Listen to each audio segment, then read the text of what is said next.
Hi, today is November 7th, 2023. I'm back at my mama's place again. Here are my poems for the day. The first one is poem number 1785 for the year, King Food. Yesterday I asserted that the invisible collection on East 64th Street was not invisible. Today I assert that the King Food restaurant on Amsterdam Avenue is no king. I recognize no divine right of king food. I know of no instance of any army that conquered any food or anything else in the name of this alleged king. I will not bow to this pretender, and I will not swear allegiance to this restaurant who would be king. I may eat its food one day, but I will never bend the knee to king food. Poem number 1786, King Missile. One could rightly ask, well, how is King Missile king of anything? Who died and made King Missile king? On what basis does King Missile claim sovereignty? These are fair questions. I wish I had fair answers, or for that matter, any answers. I just thought King Missile was a silly name, so when David Sparks suggested it, I went for it. Back in the 80s, I used to go around saying, my name is John Hall, and I'm the king of all missiles, but that was just bullshit. Imitation Beastie Boys bullshit. I don't think King Ad Rock actually believed he was the king of anything either. But I do know that I don't believe that I'm the king of anything. Poem number 1787, Hee Haw.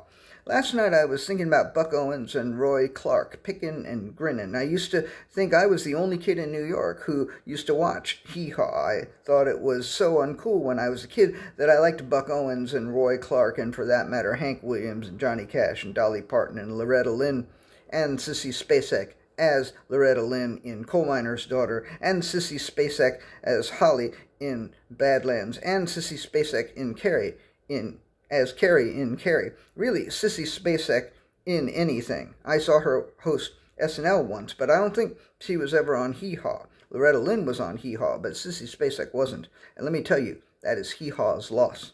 Poem number 1788, Tornado Surprise. We would load ourselves up in the Plymouth Belvedere and head down to Tacoma Park, Maryland, where Granny always had a big pot of Tornado Surprise sitting on the stove. Granny was Mama's mama.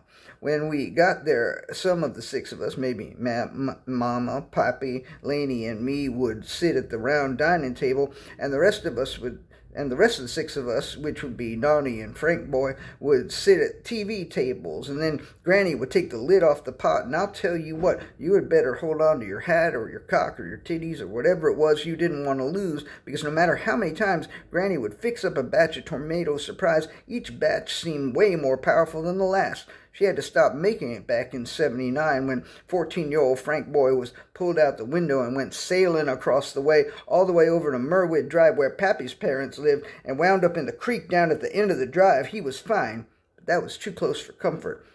I sure did miss Granny's tornado surprise after that. I think we all did.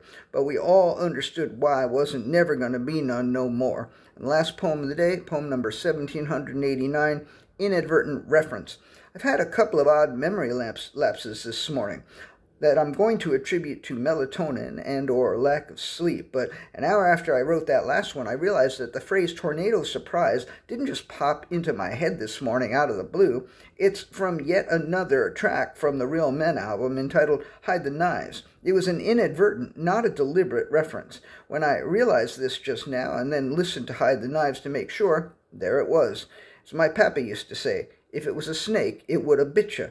Well, Pappy, it wasn't a snake, but thanks for the warning. All right, that's it. Thank you. I appreciate you.